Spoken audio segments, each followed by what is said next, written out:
চিত্রটা দেখে তুমি বুঝে গেছো, চিত্রটা দেখে আমরা কি নিয়ে করতে চাচ্ছি, আমরা আমাদের রসায়নের যে সবচেয়ে বেশি যে টপিকটা আমাদের সম্পর্কে সবচেয়ে বেশি যে টপিকটা সম্পর্কে তোমার ধারণা রাখতে হবে সেটা হচ্ছে ইলেকট্রন বিন্যাস। আজকে আমরা ইলেকট্রন বিন্যাসটা করবো। তো চলো কিভাবে আমাদের ইলেকট্রন বিন্যাস আমাদের ছকটা বইয়ে দেওয়া আছে, এই ছকটা তুমি একটু সুন্দর করে লিখে মুখস্থ করবে। সেই ছকটা হচ্ছে কি এভাবে লিখবে, তুমি লিখে রাখবে 1s2s2p 3s3p 3d এভাবে করে লিখে এভাবে থাকবে। একটা শুরু থেকে এরকম, এখান থেকে আমার একটা শুরু হবে স্টার্ট, এখানে শেষ হবে। তার মানে তুমি যে ইলেকট্রনটা পড়ছো তোমাদের যে পর্যায় সারণী আছে, আমাদের চতুর্থ অধ্যায় পর্যায় সারণী, সেখানে পর্যায় সারণী তুমি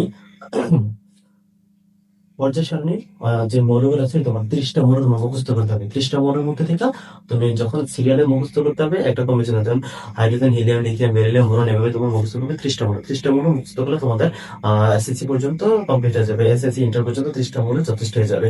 30টা মৌল যারা মুখস্থ করবো সেই 30টা মৌল আমাদের পারমাণবিক সংখ্যা অনুযায়ী সে আমরা ইলেকট্রন বিন্যাসটা করবো। তো পারমাণবিক সংখ্যাটা কি, যে তুমি সিরিয়ালে মুখস্থ করবো যে হাইড্রোজেন 1, হিলিয়াম 2, লিথিয়াম 3, বেরিলিয়াম 4, এই যে নাম্বারগুলো আছে এই নাম্বারগুলোই আমার কি ইলেকট্রন পারমাণবিক সংখ্যা। সেই পারমাণবিক সংখ্যা যে আমরা কি করবো, এই ইলেকট্রন বিন্যাসটা আমরা করবো।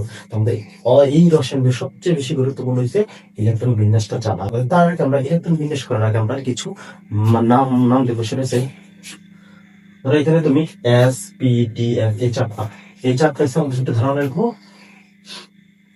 এস পি ডি এফ এই চারটা হচ্ছে উপশক্তি স্তর।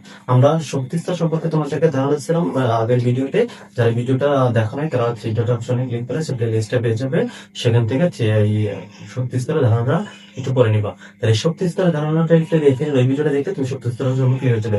যে ভুল পরমাণু যে প্রথম যে শিকারটা ছিল সেই শিকারটা রয়েছে শক্তি স্তরে। সেই শক্তি স্তরকে নিয়ে আন্দাজ প্রকাশ করছে। এই শক্তি স্তরের সাথে আরো কিছু কিছু উপশক্তি স্তর আছে, সেই উপশক্তি স্তরকে এসপিডিএফ দ্বারা প্রকাশ করা হয়। সেই উপশক্তি স্তরটা তোমার ধারণা আমরা জাস্ট একটু ধারণা রাখবো। উপশক্তি স্তর আপাতত চারটা, উপশক্তি স্তর চারটা আছে এসপিডিএফ।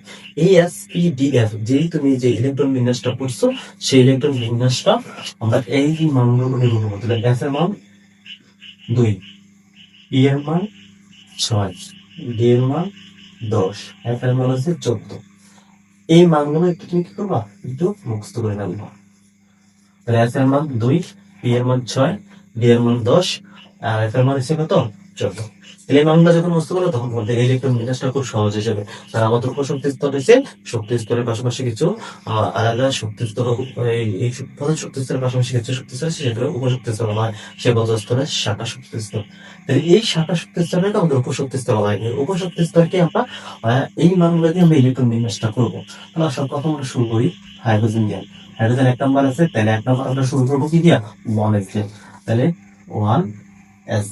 এবার আসো এই যে এই মানগুলো দিল সেই মানগুলো কি একটু জানতে হবে না, সেই মানগুলো যে এস যেখানে যেখানে দেখবো সেখানে তুমি সর্বোচ্চ সংখ্যা দিতে পারবে 2। এস এর উপর পাওয়ার আমরা যখন ইলেকট্রনটা করবো এই ইলেকট্রন গুলো এই নাম্বার গুলোতে আমরা যখন ইলেকট্রন মিলে শুরু এই উপরে এই ইলেকট্রন নাম্বার গুলো আমরা দিয়ে দিব।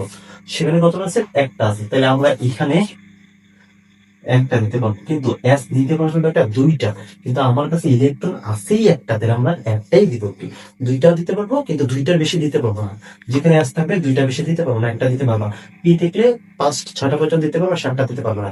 নিচে যতটা আছে তুমি দিতে পারবা, কিন্তু চাইলে তুমি এইখানে যত দেওয়া আছে যে নামটা তুমি মুখস্থ, মানে সেটা হচ্ছে এমন কিছু একটা ঘর। আমরা আগের ভিডিওতে বলেছিলাম যে কে হচ্ছে এমন ঘর সেখানে দুইটা সবচেয়ে দেখায়। তার মানে এস হচ্ছে এমন একটা ঘর যেখানে তুমি সর্বোচ্চ দুইজনকে জায়গা করতে পারবো, বা সর্বোচ্চ দুইটা ইলেকট্রন জায়গা করতে পারবো, তিনটা দিলে শেয়ার নিতে পারবে না। তাহলে যে শক্তি ক্ষমতা হচ্ছে দুইটা নাম্বার, তিনটা কিভাবে নিবে, কি হচ্ছে 6টা ক্ষমতা। 6টার নিচে যতক্ষণ আছে তুমি নিতে পারবা, 6টার বেশি দিতে পারবা না। তো ডি আর এফ ঠিক এরকম। তাহলে এখন আসো তোমার যে ইলেকট্রন যতটা থাকবে তুমি এতটা দিবা।